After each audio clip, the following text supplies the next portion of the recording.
আগামীকাল নতুন সরকারের শপথ, নতুন মন্ত্রিসভা। কে হবেন পরিষদীয় দলের মুখ্যমন্ত্রী? কে হবেন? বঙ্গ বিজেপির নেতৃত্ব যারা নেতারা, তাদের সঙ্গে অমিত শাহ বৈঠকে বসবেন। অমিত শাহ কলকাতায় পৌঁছেই তিনি প্রথমেই দক্ষিণেশ্বরের মন্দিরে গিয়েছেন। আজ বৈঠক করবেন শ্রমিক ভট্টাচার্য, বৈঠক করবেন শুভেন্দু অধিকারী, সুকান্ত মজুমদারের সঙ্গে।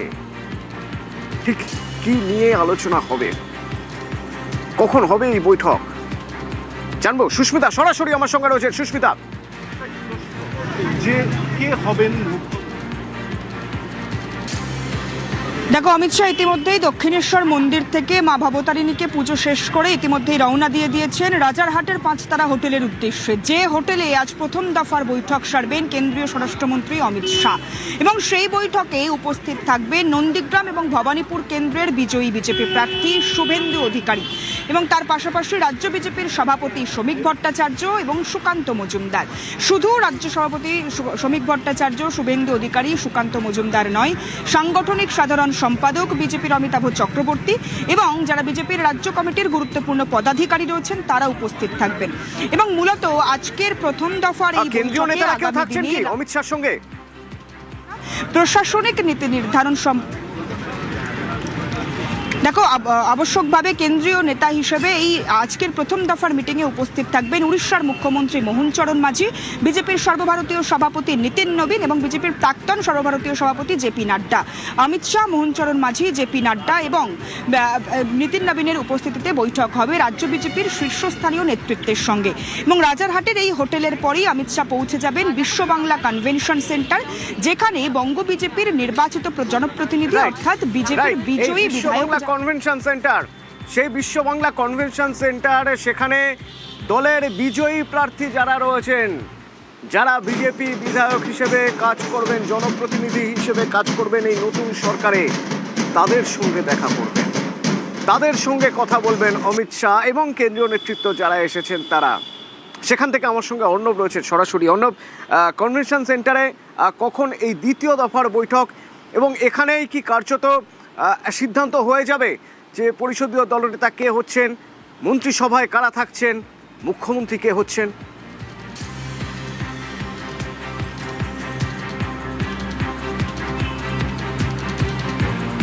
একেবারে রাজ্য জুড়ে মানুষের একটাই প্রশ্ন, এই মুহূর্তে পশ্চিমবঙ্গের মুখ্যমন্ত্রী পদে ব্রিগেড সমাবেশ থেকে কে শপথ নিচ্ছেন। এবং সেখানে একাধিক নাম ভাসলেও শুভেন্দু অধিকারীর নাম সবার আগে রয়েছে এবং আরও বেশ কিছু নাম রয়েছে।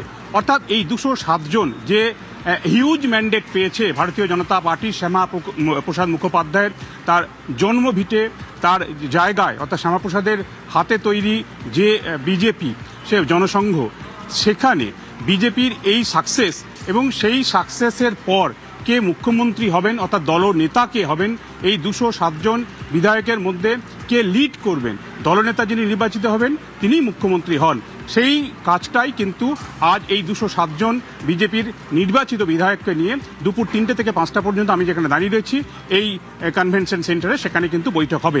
এবং সেই বৈঠক থেকে তুমি যেমনটা বললে একেবারে ঠিক, দলনেতা অর্থাৎ মুখ্যমন্ত্রী কে হচ্ছে সেটা যেমন নির্দিষ্ট হয়ে যাবে, তার পাশাপাশি ক্যাবিনেট গুরুত্বপূর্ণ মন্ত্রকে কারা থাকবেন। কারণ কালকে ব্রিগেড সমাবেশে যে মুখ্যমন্ত্রী হিসেবে যিনি শপথ নেবেন তার পাশাপাশি আরও একগুচ্ছ মন্ত্রী কিন্তু শপথ নেবেন। দপ্তর বন্টন হয়তো এখনই হবে না, কিন্তু সেই বিষয়গুলি সম্ভবত এখান থেকে নির্দিষ্ট হবে। তবে এই সেন্টারে প্রায় 2 ঘন্টার যে বৈঠক হবে, যেখানে অমিত শাহ নিজে থাকবেন রাজ্যের বিজেপি সভাপতি শ্রমিক ভট্টাচার্য, এছাড়াও নীতিন নবীন সহ আরও শীর্ষ নেতৃত্ব। এই জায়গায় মূল কাজ হচ্ছে দলনেতা নির্বাচন এবং দলনেতা নির্বাচনের পরই বাকি বিষয়গুলি প্রসিড হবে। এবং এক্ষেত্রে একটা বিষয় তোমায় বলে রাখি, দেখো 2014 সাল যদি মনে রাখো, প্রায় 1 যুগ আগে মেয়ো রোডে অমিত শাহের যে সমাবেশ ছিল বিজেপি, সেই সমাবেশ থেকে অমিত শাহ কার্যত তিনি হুঙ্কার দিয়েছিলেন। তিনি বলেছিলেন যে তৎকালীন শাসকরা তৃণমূল কংগ্রেস কটাক্ষ করেছিল, কে অমিত শাহ, কে বহিরাগত, এই রাজ্যে এসে তৃণমূলকে উখাড়কে ফেক দেবে, এই ধরনের কথা বলছে। সেই স্বপ্ন দেখানো অমিত শাহ, তার হাত ধরে কার্যত তিনিই ছিলেন চাণক্য এবং তার হাত ধরেই কিন্তু আজকের এই রাজ্যের সাফল্য এবং এই রাজ্যে এখানে এসে থেকেছেন। টানা এখানে থেকে গেছেন কর্মকর্তা যারা রয়েছেন, যারা নেতা রয়েছেন, সেই নেতাদের একেবারে তৃণমূল স্তরে নেতা যারা রয়েছেন তাদেরকেও গাইড করে গিয়েছেন অমিত শাহ। 207 জন বিধায়ক আজ থাকবেন কনভেনশন সেন্টারে। কেন 207 জন? বিজেপি তো জিতেছে 208টি আসনে। আসলে শুভেন্দু অধিকারী 2টি আসন থেকে জিতেছে। ভবানীপুরে তিনি মমতা বন্দ্যোপাধ্যায়কে হারিয়েছেন, মমতা বন্দ্যোপাধ্যায়কে আগেও হারিয়েছেন। নন্দীগ্রামে এবারও জিতেছেন। নন্দীগ্রামে জয়ের হ্যাট্রিক। মুখ্যমন্ত্রী কে হবেন তা হয়তো আজই সিদ্ধান্ত হয়ে যাবে, কিন্তু নন্দীগ্রাম চাইছে তাদের ঘরের ছেলেই হোক মুখ্যমন্ত্রী।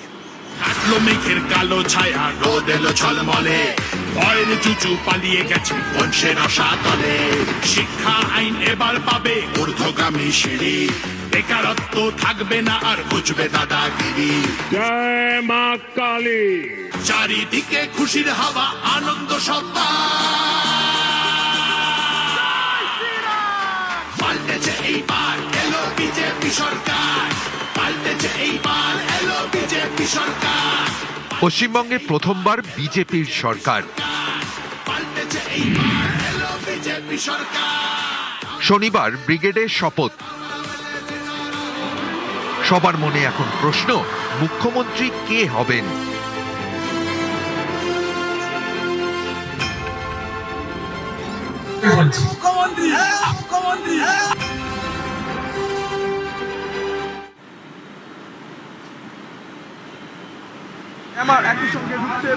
সরাসরি নভোটেল অমিত শাহ ঢুকছেন নভোটেলে। আমরা কথা বলছিলাম একটু আগে সুস্মিতার সঙ্গে। এখানেই প্রথম দফার বৈঠক, যেখানে রাজ্যের শীর্ষ নেতৃত্বরা থাকবেন, যেখানে শ্রমিক ভট্টাচার্য থাকবেন বিজেপি রাজ্য সভাপতি, যেখানে শুভেন্দু অধিকারী থাকবেন, সুকান্ত মজুমদার থাকবেন, কেন্দ্রীয় নেতারা তারাও থাকবেন, নীতিন নবীন থাকবেন, ওড়িশার মুখ্যমন্ত্রী থাকবেন। আজকে প্রথম দফার বৈঠক হবে এই নভোটেলেই। কিছুক্ষণ পরেই এই বৈঠক। অমিত শাহ সেখানে এই নভোটেলে ঢুকছেন। সুস্মিতা রয়েছেন আমার সঙ্গে। সুস্মিতা, তাহলে এবার তার প্রথমেই তিনি প্রার্থনা করেছেন মা ভবতারিণীর কাছে, এবং তারপর এবার তার কাজ শুরু। আগামীকাল পরিষদীয় দলনেতা, আগামীকাল মুখ্যমন্ত্রী শপথ নেবেন, নতুন সরকার শপথ নেবে। তার পরিকাঠামোটা, রূপরেখাটা আজই তৈরি করে দেওয়ার জন্য প্রথম বৈঠক।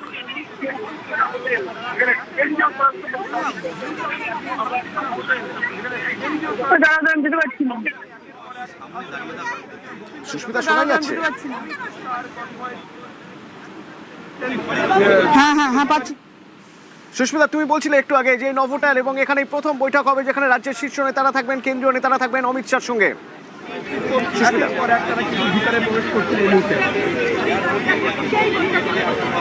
দেখো, নভোটেলে এই মুহূর্তে কিছুক্ষণ আগেই, মিনিট 3 আগেই অমিত শাহ তিনি প্রবেশ করেছেন। একই গাড়িতে আমরা দেখলাম শুভেন্দু অধিকারী, শ্রমিক ভট্টাচার্য অমিত শাহের সঙ্গে ঢুকলেন। প্রথম দফার মিটিং অমিত শাহের আর কিছুক্ষণের মধ্যেই শুরু হবে। যে মিটিংয়ে বিজেপির শীর্ষস্থানীয় নেতৃত্ব তারা থাকবেন, এবং সেই মিটিং থেকে নীতি নির্ধারণ, আগামী দিনে সরকার পরিচালনা, সেটা যেমন হবে, তার পাশাপাশি আগামী যে বৈঠক, আগামী দ্বিতীয় যে বৈঠক, সেই বৈঠকে মূলত নির্ধারণ করবে আগামী দিনে এ রাজ্যে মুখ্যমন্ত্রীর ভার কার কাঁধে যেতে চলেছে। মুখ্যমন্ত্রী কে হবেন সেই নামে আজ শিলমোহর দেবেন অমিত শাহ। তার পাশাপাশি অন্যান্য দফতর, স্বাস্থ্য থেকে শিক্ষা থেকে যুব কল্যাণ, ক্রীড়া থেকে আরম্ভ করে পুরো কোন দফতর কার হাতে যেতে চলেছে সে বিষয়েও আজকে আলোচনা হবে সিদ্ধান্ত গ্রহণ। অমিত শাহ আজ 207 জন নির্বাচিত জনপ্রতিনিধি বা বিজেপির যারা জয়ী বিধায়ক রয়েছেন তাদের সঙ্গে আলোচনায় বসবেন, মিটিংয়ে বসবেন। সংবর্ধনা সভাও সেখানে অনুষ্ঠিত হবে। সেই মিটিংয়েই মূলত বিধায়কদের সঙ্গে আলোচনা মারফত, অর্থাৎ পরিষদীয় দলের সদস্যদের সঙ্গে আলোচনা মারফত পরিষদীয় দলের নেতা তথা আগামী দিনে মুখ্যমন্ত্রী কে হবেন সেই নামের সবুজ সংকেত পড়বে শিলমোহর। তবে বেশ কয়েকটি নাম এখনো পর্যন্ত সামনে আসছে। প্রশ্ন এই মুহূর্তে রাজ্যের মানুষের মনে, সত্যি তো এবার মুখ্যমন্ত্রী কে হবেন এটা প্রথম প্রশ্ন। তার পাশাপাশি যেটা সবাই জানতে চান তা হলো এই মন্ত্রিসভায় কারা কারা থাকবেন, কারা কোন মন্ত্রক পেতে পারেন, কারা থাকবেন এই মন্ত্রিসভায়, সম্ভাব্য নাম কাদের উঠে আসছে?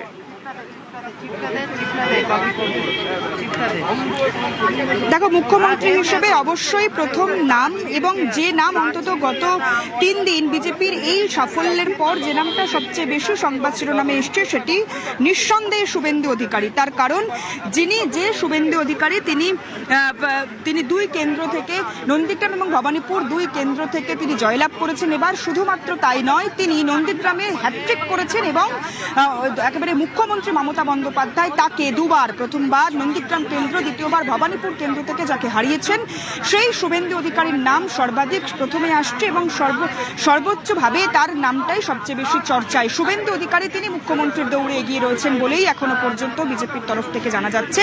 তবে কে আসলে মুখ্যমন্ত্রী হতে চলেছেন সেটি আর কিছুক্ষণ পরে স্পষ্ট হবে। অমিত শাহ কার নামে শিলমোহর দিতে চলেছেন, এবং আরো বেশ কিছু প্রশ্ন উঠছে, যেমন স্পিকার, বিধানসভার স্পিকার পদে কে বসবেন।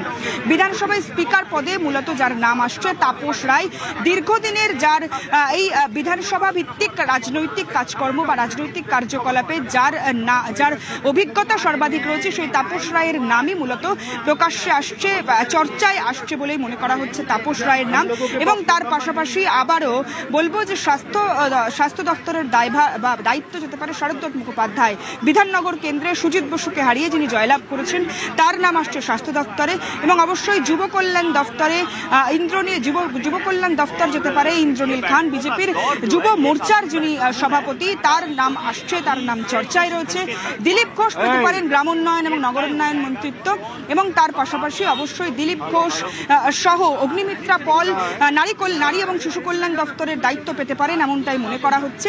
অশোক দিন্দা ক্রীড়া দপ্তরের দায় পেতে পারেন, এবং পুর এবং নগরোন্নয়ন মন্ত্রিত্ব মন্ত্রী হতে পারেন সজল ঘোষ, দিলীপ ঘোষ, বিমান ঘোষ, একাধিক নাম উঠে আসছে। অশোক কীর্তনিয়ার নাম উঠে আসছে মন্ত্রিত্বের তালিকায়। তার পাশাপাশি একাধিক লোক, তপন সিদ্ধরের উত্তরসূরি, তার নাম উঠে আসছে একেবারে। তার এছাড়াও একাধিক নাম, সেই নামগুলোও কিন্তু চর্চায় রয়েছে। সুতরাং আগামী দিনে মন্ত্রিত্ব কে পাবেন, অজিত কুমার জানা, তার নাম উঠে আসছে। চন্দনা বাউরি, তার নামও জানতে পারা যাচ্ছে। রাজেশ মাহাতো। নতুন সরকারের শপথ গ্রহণ হবে আগামীকাল ব্রিগেডে, এটা নজিরবিহীন। এই প্রথম এ রাজ্যে ব্রিগেডে কোনো সরকার শপথ নিচ্ছেন। সম্ভবত এই প্রথম এ রাজ্যের সরকারের শপথে প্রধানমন্ত্রী নরেন্দ্র মোদী থাকবেন। কেমন সেই শপথ গ্রহণ মঞ্চ, ব্রিগেডে মঞ্চ বাঁধা হয়েছে, কারা কারা থাকছেন আরো। সান্নিক রয়েছে সরাসরি আমার সঙ্গে। সান্নিক,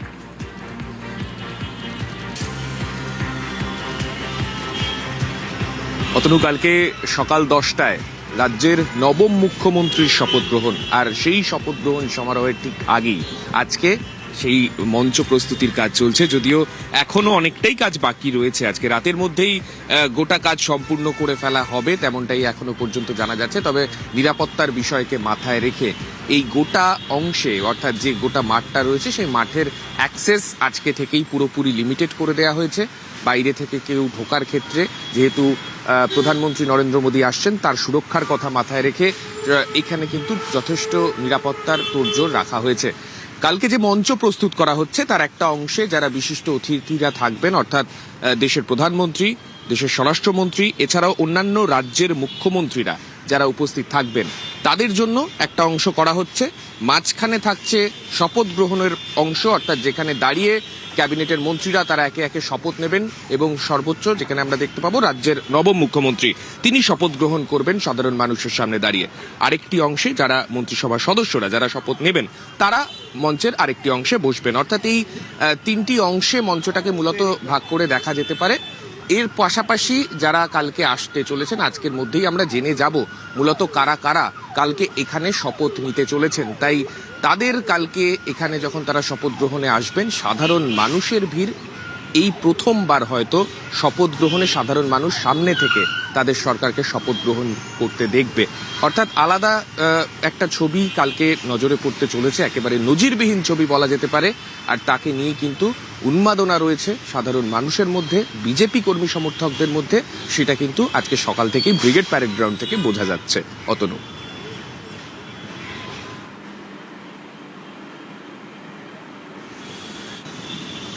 এই প্রথম বিজেপি সরকার এই রাজ্যে, এবং সেই সরকার শপথ নিচ্ছে ব্রিগেড প্যারেড গ্রাউন্ডে।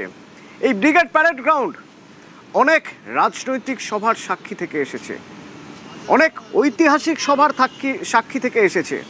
এই ব্রিগেড প্যারেড গ্রাউন্ড এবার সরকারের শপথ গ্রহণের সাক্ষী থাকবে। আগামীকাল সেজে উঠেছে ব্রিগেড প্যারেড গ্রাউন্ড। শপথ নেবে নতুন সরকার। শপথ নেওয়ার পর কাজ চালাবে কোথা থেকে? শপথ নেওয়ার পর রাজ্যের প্রথম বিজেপি সরকার কাজ চালাবে মহাকরণ থেকে, অর্থাৎ রাজ্যের প্রধান প্রশাসনিক দপ্তর নবান্ন থেকে ফিরিয়ে আনা হচ্ছে মহাকরণে, রাইটার্সে।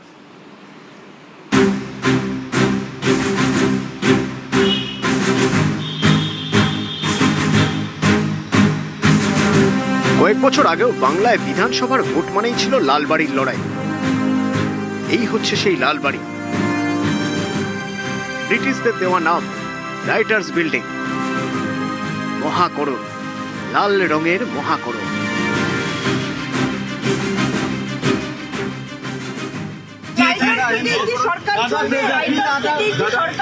हमारा कमिटमेंट बहुत पुराना था, जो हम लोग राइटर्स बिल्डिंग से ही हमारा सरकार का परिचालन। লাল দিঘির পাড়ে লালবাড়ি, রাইটার্স বিল্ডিং। একসময় রাইটার্স মানে ছিল চরম ব্যস্ততা, ফাইলের নাড়াচাড়া, মন্ত্রীদের যাওয়া আসা। গত কয়েক বছর ধরে সেই ঘরগুলো ফাঁকা, একা। এই লালবাড়ি বহু ইতিহাস দেখেছে। ৭৭,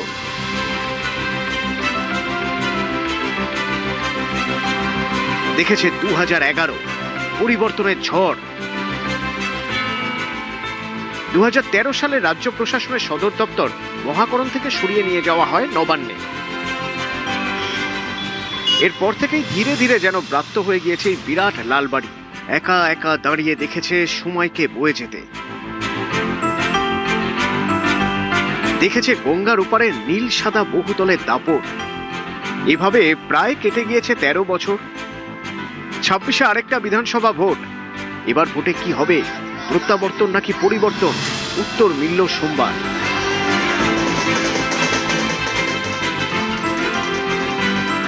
ফের একবার বাংলা জুড়ে পরিবর্তনের ঝড়। প্রত্যাবর্তনও হচ্ছে, তবে কোনো দলের নয়, মহাকরণের। বিজেপির আমলে রাজ্য সরকার চলবে এই মহাকরণ থেকে। हमारा कमिटमेंट बहुत पुराना था, जो हम लोग राइटर्स बिल्डिंग से ही हमारा सरकार का परिचालन। মহাকরণের যে দ্বিতীয় তল, এটি সিএম ব্লক বলে যেটি পরিচিত, সেখান থেকে তিনি সরকার চালাচ্ছিলেন।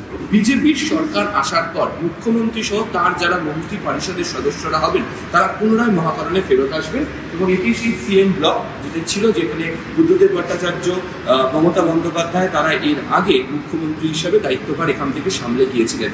যদিও মহাকরণ সংস্কারের কাজের ক্ষেত্রে এখনো কিছু জায়গা বাকি রয়েছে, দ্রুততার সাথে সেই সংস্কার চলছে এবং পূর্ত দপ্তরের তরফ থেকে সেই কাজ দ্রুত শেষ করার ইঙ্গিত পাওয়া যাচ্ছে। 4 মে পশ্চিমবঙ্গে পরিবর্তন, গেরুয়া ঝড়। সরকার করছে বিজেপি, ফিরছে লালবাড়ি। নিউজ 18 বাংলা।